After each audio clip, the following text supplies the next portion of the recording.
பேரறிஞர் அண்ணா காட்டிய பாதை மக்களின் உரிமைக்கும் அரசியல் அறத்திற்கும் அர்ப்பணிக்கப்பட்ட பாதை. ஆனால் அண்ணாவிற்கு பிறகு அவர் துவங்கிய திமுக அந்த பாதையிலிருந்து விலகிச் சென்றது. அண்ணாவை பற்றி உதட்டளவில் மட்டுமே பேசி அவரின் அரசியல் தத்துவத்தையும் சித்தாந்தத்தையும் கொள்கையையும் குப்பையிலிட்டு சுய லாபத்திற்காகவும் சொந்த குடும்பத்தை அதிகாரத்தில் வைத்து அதை காப்பாற்றிடச் செய்யும் செயல்கள் அனைத்துமே அண்ணா கண்ட திராவிடத்திற்கு எதிரான பாதை என்பதுதான் உண்மை. அண்ணா வழி திராவிடம் எனும் லட்சிய பாதையில் நம் மக்களின் மனசாட்சியாக அண்ணாவின் குரலாய் அண்ணா வழி திராவிடம் எனும் இதழ் ஒலிக்கவிருக்கிறது.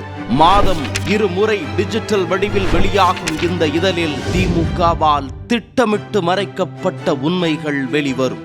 காரிருள் சூழ்ந்த தமிழ்நாடு வெளிச்சம் பெறும். அறிஞர் அண்ணாவின் உண்மையான அரசியல் வாரிசுகளாய் அவர் வழியில் மக்களின் வாழ்வினை மாற்றிய புரட்சி தலைவர், புரட்சி தலைவி மற்றும் அவர்களின் அரசியல் வழிகாட்டுதலில் இன்று உண்மையான மக்கள் நலன் பேணும் திராவிடத்தை சவால்களுக்கிடையே துணிச்சலுடன் காத்து நிற்கும் புரட்சி தமிழர் எடப்பாடி பழனிசாமி என அண்ணாவின் வழியில் உண்மையான திராவிடத்தை பேணி நிற்பவர்களை பற்றி பேசவிருக்கும் இதழ் இது.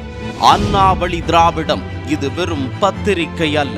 அறிஞர் அண்ணாவின் திராவிடத்தை உலகிற்கு ஓங்கி உரைக்கும் டிஜிட்டல் புரட்சி. செப்டம்பர் 17 முதல்